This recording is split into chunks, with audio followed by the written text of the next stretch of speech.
What's up, everyone? Welcome back to another episode of Kevin Prolix TV. Woo! Boy, do I got one for you. Spooky time. Here we go.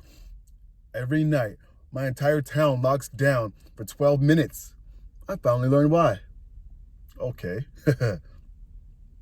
You know the kind of town where everybody knows everyone? Where the local diner serves coffee in mugs stamped with your name, and everyone will lend a hand to a neighbor in need? A place where generations of families grew up together? Well, this is the sort of place where I live. Sure, it's a bit new, a bit rustic. Hell, I barely have reliable internet, but it's a nice enough place for us. It's the kind of place where time feels like it's standing still, except for one thing, the nights. The nights here are a little different. I've lived here all my life, and there's no place I'd rather be, or at least that's what I used to think. This place has its quirks, like any small town, but there's one big one that stands out for us. You see, every night, without fail, at 11:38 p.m., the town locks down. I'm not talking about just closing up shops and less people being out and about. I'm talking about a real lockdown. Doors slam shut and are barred, windows rattle and lock, and everyone knows they had to be inside and stay inside, at least for what happens next. The next part is strange. No one ever sees anything moving out there directly, but we just know that somehow something outside is trying to get in. An eerie silence falls over the streets. It's like the whole town is holding its breath. Then in 12 minutes exactly, it's just over. I've always wondered why this happens at exactly 11:38 p.m. People here don't talk about it much, but when they do, they whisper. They say it's just the way things are, that it's been happening for as long as anyone can remember. But I know better. I've seen it, whatever it is. The first time I noticed it, I was still pretty young. I think I was 10 or 11. I stayed up late reading some of my favorite comic books. My parents warned me, like many other kids in town, that we had to go to bed early. But if we did get up, then absolutely no leaving the house or leaving any windows or doors open. I was not asleep, but was still following the rules when I heard the strangest sound. It was a low, guttural hum that seemed to vibrate through the walls. I looked out the window, and that's when I saw it. The streets were empty. There it was, a presence. It's hard to describe. It wasn't just a person or an animal. It was something else, something that didn't feel like it belonged. It moved with this strange, jerky motion, like it wasn't entirely in control of its own body. It radiated a disturbing sense of distortion that made my head hurt, and my eyes had a difficult time focusing on it. I could feel this overwhelming sense of hunger that made my skin crawl. Before I knew it, it was over. It had passed my house, and I realized I had been staring out my window in a hypnotic daze. It was almost midnight, and I went to sleep and did not tell my parents about the disturbing things I had seen. I didn't see it again for years, but the feeling never left. Every night at 11:38, on the dot, when the town shuts down, I know it's there. We all try to act like it's not, just behave like we have a strict curfew and that nothing is really out there. Yet, the people who are too bold or foolish and think it's nothing, well, they don't last long. Those of us who are still here know that whatever that thing is, it's out there, stalking, hunting, looking for anything. An open window? A cracked door? Disappearances are frequent, especially for such a small town. The police have a whole song and dance for anyone who goes missing from the outside. But when it's a resident, well, it is more of a case where the families of the victims are reprimanded for not having known better. No one knows why this window of time is so mercifully brief. Almost just as suddenly as it starts, it's over. By 11:50 p.m., the streets are quiet again, and the town feels normal. But it's not normal. It never was. People here have learned to live with it. They lock their doors shut, their windows, and pretend it's not happening. I asked my parents why we don't just move, and they never gave me a good answer. All they said was, it wouldn't do any good. We have to endure. It has to be here. It is safer for everyone if it's here. It did not make sense. I know people can get attached to places, but it felt normal, not after what I saw. Wait, no. I know people get attached to places, but it felt crazy to me. I couldn't just pretend this was normal. Not after what I saw. Not after what I felt. There was something out there, and it was worse than anyone could believe. It was just recently that I saw it again. It was a normal night, at least as normal as nights get around my town.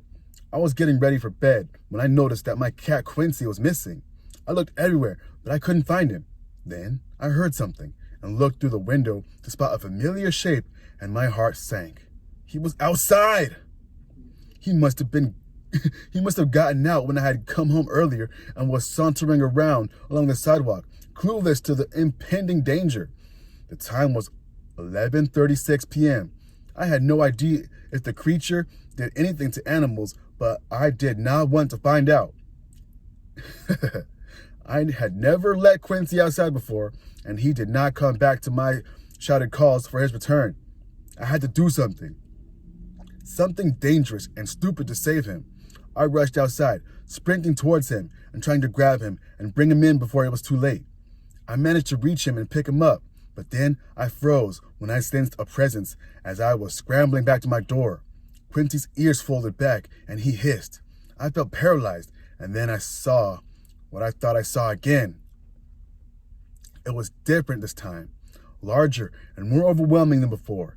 Its presence seemed to fill the entire street, pressing against the houses like an unseen force. I tried to run, but my legs wouldn't move. I was frozen in place, my breath caught in my throat. To my horror, it finally regarded me. Quincy jumped out of my hands and ran back to my house. He had fortunately evaded whatever interest the thing might have had with him. The creature's head twisted unnaturally in my direction. Its distorted features coalesced into more recognizable shapes. Staring into the grotesque visage forced a scream out of me as I beheld the blasphemous impossibility. I turned and sprinted away, screaming like a maniac. My heart hammered against my ribcage with such force that each beat felt like it might crack my chest open. The sound of its pursuit echoed behind me. A wet slapping noise like a monstrous jellyfish sliding across the ground. Its deafening roar filled the air, shaking the ground beneath my feet as I ran for my life. I did not know if I could get away. No one I knew had been outside and survived. I ducked into an alley, my hand shaking as I pressed myself against the wall. My breath came in short, sharp gasps as I could feel sweat dripping down my face. I didn't dare look around the corner. I didn't dare move. After then, I heard harrowing screams. They sliced through the air, piercing and full of terror. My heart raced as I strained to see who was making them. But all I could make out were shadowy figures caught in the open. The screams were short, sharp, and then they were swallowed by the night. The deafening silence that followed only added to my fear weighing down on me. I stayed pressed against the wall, trying to make myself as small and invisible as possible. The darkness seemed to come alive with every creak and rustle, amplifying my fear. I held my breath until I heard the sound of the creature moving away. And then, just like that, it was gone. But the eerie stillness lingered, haunting me even after the clock struck 11:50. The streets were once again quiet, but my nerves were still on the edge. I stumbled back into my house, every step feeling like a race against me. Quincy waited anxiously at the door and bolted inside with me, seeking shelter inside. The horrible night had left me shaken, but grateful to be alive. Whatever that thing is, it does not belong in this world. It is not this time or place, and its presence is so unsettling it makes your mind ache just to catch a glimpse of it. No one can tell its origins. Maybe they are lost in the depths of history, but whatever its history, it remains. Always there, lurking in the shadows, every night, without fail. At that point, I did one thing you probably think everyone should have done by now. I left my hometown.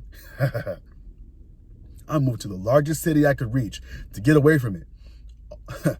My parents did not approve. In fact, they tried to tell me I could not go. I was so desperate to get out of there that I had to sneak away in the early morning. They could not interfere. I never understood why we all stayed there and tried to ignore the eldritch nightmare that haunted us at night. It seemed so simple, and I felt better at first. The city felt alive, and the hum of traffic and the distant chatter of people during the day and cacophony that made me feel safe, anonymous. Indeed, I thought I left the nightmare behind, that the creature was just a memory, a relic of a past I could not bury. I could bury. My new apartment is a cozy studio on the 5th floor with a view of the bustling streets below, high enough where looking out the window does not fill me with dread at night. Unfortunately, something happened last night that has shattered the fragile illusion of my peaceful transition. On the first night in my new place, I sat on the edge of my bed, flipping through a magazine to distract myself from the creeping unease that had settled in the pit of my stomach. The clock on the nightstand read 11:28 p.m. I told myself I was being paranoid, that the creature was gone, that I was safe now, but the weight of the past lingered, a shadow in the corner of my mind that I couldn't shake. By 11:38 p.m., the city outside my window was eerily quiet. The usual sounds of traffic and distant music had faded, replaced by an unsettling stillness. I tried to focus on the magazine, but my eyes kept drifting towards the window, the darkness beyond the glass pressing in on me. And then I heard it. A soft, tentative tap against the pane. My heart skipped a beat. I froze. The magazine slipped from my fingers and falling to the floor. The sound was light, almost imperceptible, but it sent a chill coursing through my veins. I told myself it was nothing. I was just being paranoid. But then it came again. Another tap. This time, more insistent. I didn't move. I didn't breathe. My eyes were fixed on the window. The darkness beyond it seemed to pulse with a life of its own. The tapping stopped, and for a moment, there was nothing but silence. Then, a faint screeching sound, like claws on glass. My heart sank. I knew that sound. I knew what it meant. Slowly, my legs trembled beneath me. I rose from the bed and approached the window. My hand reached for the curtain, hesitated, and then with a deep, shaky breath, I pulled it back. What I saw made me freeze in terror. The creature was perched on the fire escape outside my window, its twisted form silhouetted against the moonlight sky. Its eyes glowed with an unnatural light, and its presence seemed to fill the room, pressing in on me with an unspeakable horror. I tried to scream, but the sounds caught in my throat. The creature's head tilted to the side, its gaze locked on mine, and I felt a wave of dread wash over me. It was there. It had followed me, and then, as if in slow motion, its mouth opened, revealing rows of jagged teeth, and it let out a low, guttural growl. The sound shattered the paralysis that held me in place. I stumbled back, my voice finally breaking free in a raw, terrified scream. The creature's form seemed to blur and shift, its presence filling the room with an unspeakable darkness. And then everything went black. I regained consciousness, and I know it is not over. There is no escape from this thing that has followed me. I considered what my parents had said when I asked why they never moved. Then, with dawning horror, I realized the truth of their words. It is safer for everyone if it's here. They did not mean it was safer for us. They meant it was safer for everyone else. They knew the danger. They stayed to keep it there. Now, in my ignorance, I made a huge mistake. Somehow, it knew I left. It had followed me here, to a place where over 1 million people will soon know about its existence, and maybe more of it moves beyond that. I am so sorry for bringing it here. I didn't know. Please, for your own safety, stay inside between 11:58 p.m. and 11:50 p.m. By now, it might not be safe wherever you are as well. End. Hey, that's a good one, buddy. Woo! Anyway, if you like stories like this, make sure you like, comment, subscribe, and share. Let me know your thoughts. Hit me in the description box with a super chat. And boy, I'll catch you on the next one.